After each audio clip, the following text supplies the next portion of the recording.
Hay una hora exacta en la noche en la que la casa empieza a comportarse distinto. Son las 9:20, quizá las 9:30. La luz del techo está apagada, porque hace rato encendiste solo la lámpara de la esquina, esa que tiene la bombilla amarilla. Hay una taza sobre la mesa, con el fondo manchado de té.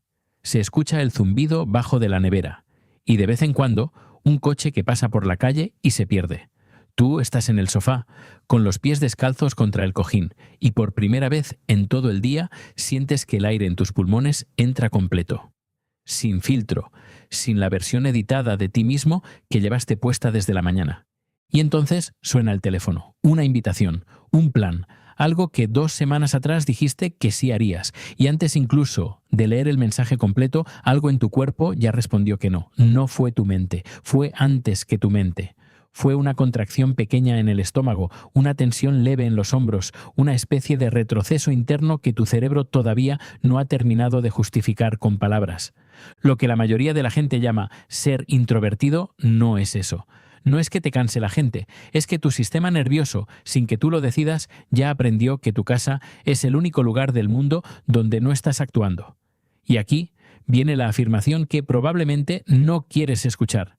Si para ti quedarte en casa se siente como descanso, es muy posible que para ti salir nunca haya sido del todo seguro. No físicamente, emocionalmente. Y eso cambia toda la historia que te has contado sobre ti. Durante los próximos minutos voy a desarmar contigo, capa por capa, lo que de verdad ocurre en una persona que prefiere quedarse en casa.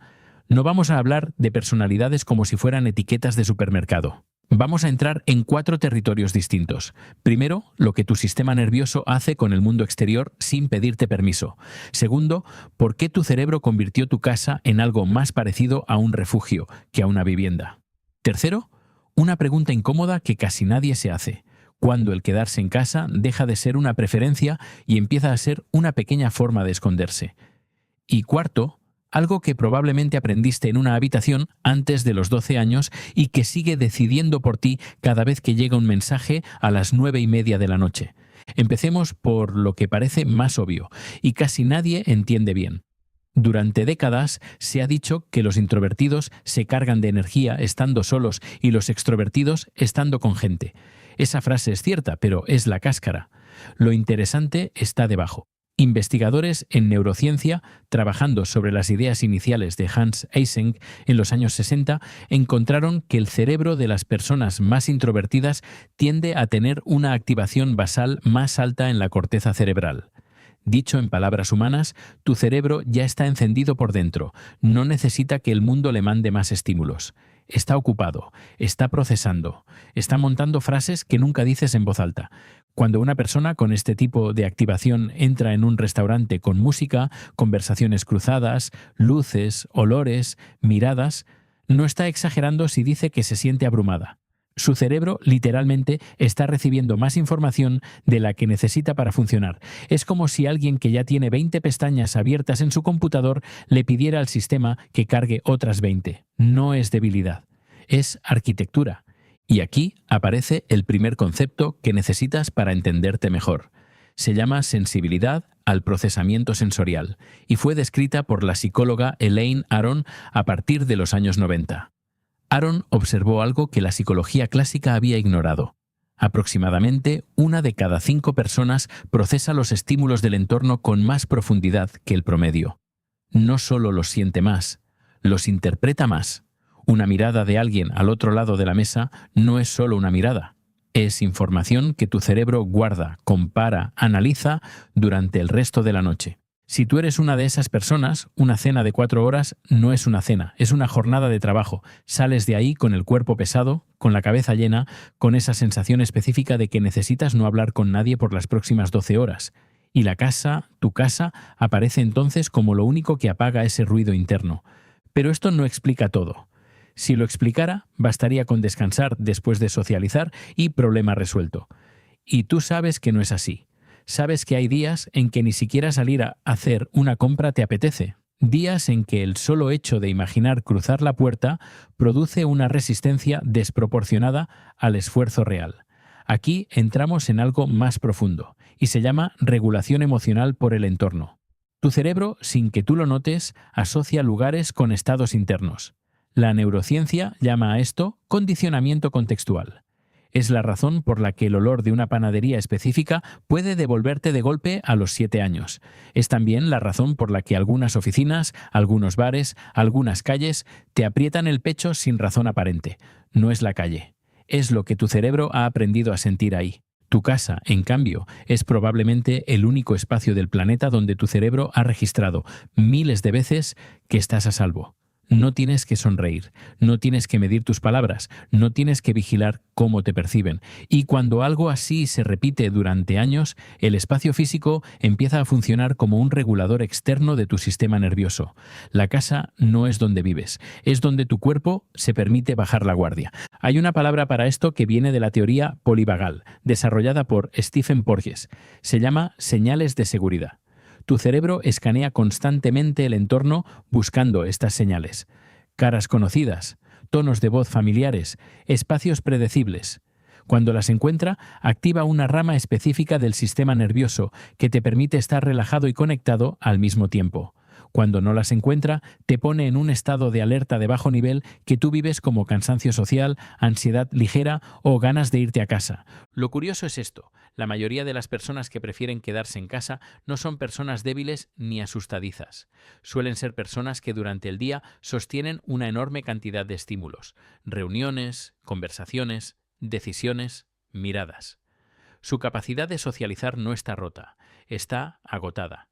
Y la casa es donde el sistema nervioso por fin puede dejar de actuar. Pero ahora viene una pregunta que no quieres pensar, y voy a hacerla de todos modos, porque sin ella todo lo demás se queda corto. ¿Cuántas de las veces que dijiste que estabas cansado para no salir eran cansancio de verdad y cuántas eran otra cosa con la cara del cansancio? Hay una diferencia muy fina entre necesitar tu casa y empezar a usarla como escondite, y casi nadie habla de eso porque incomoda. La psicóloga Kristen Neff, investigadora de la Universidad de Texas, ha estudiado durante años cómo las personas construyen estrategias de autoprotección que al principio funcionan y con el tiempo se vuelven jaulas suaves.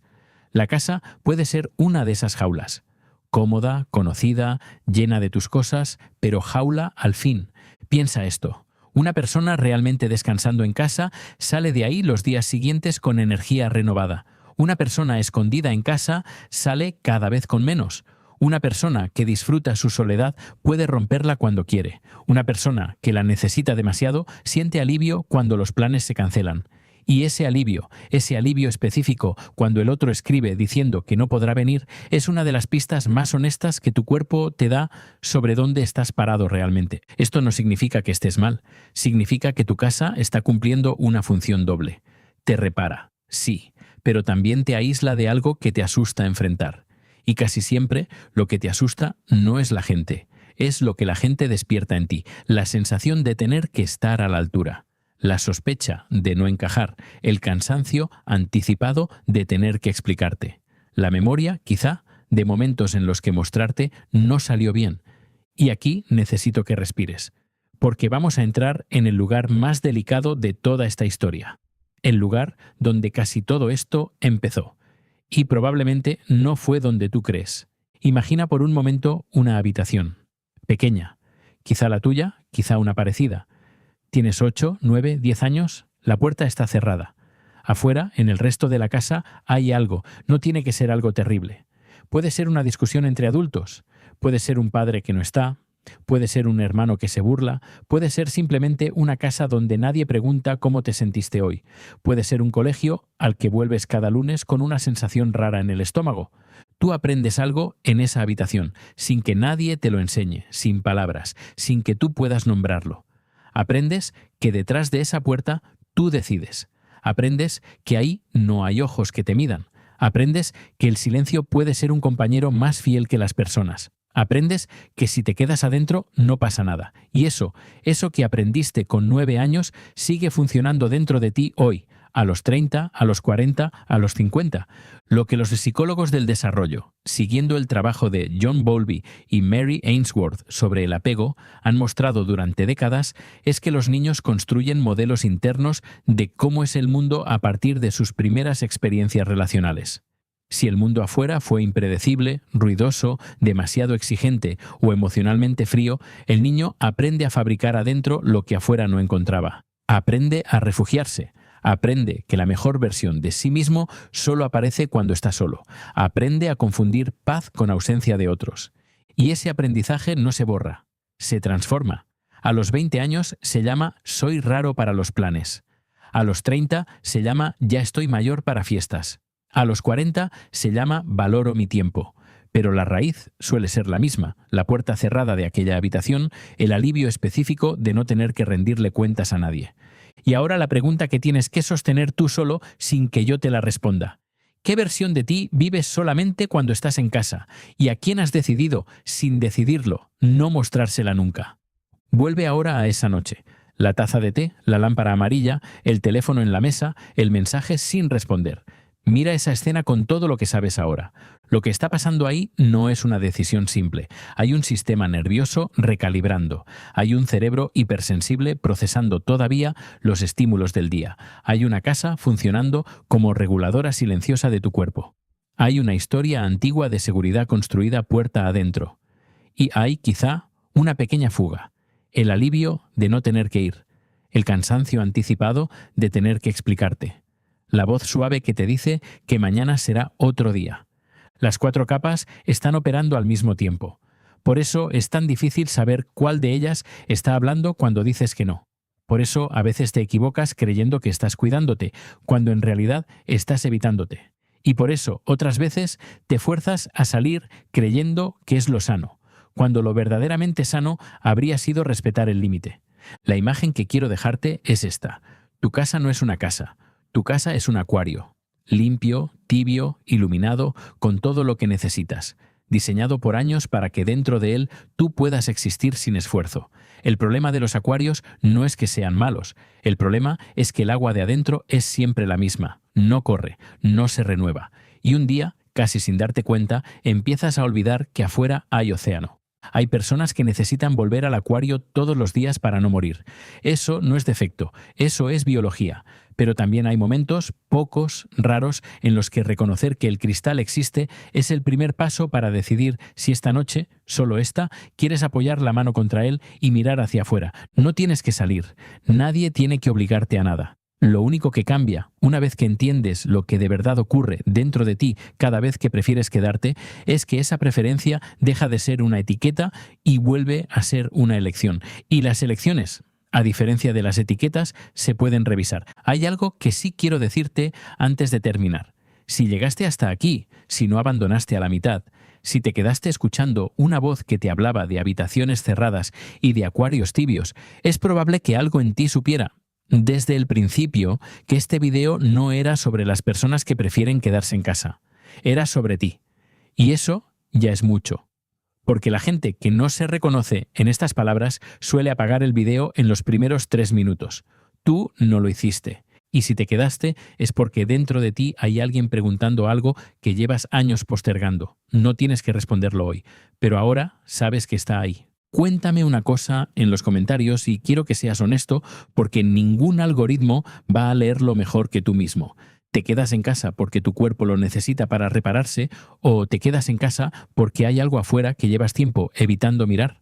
No respondas rápido, léete la pregunta 2 veces y cuando sepas la respuesta, escríbela, aunque sea una sola palabra, aunque la borres antes de publicar.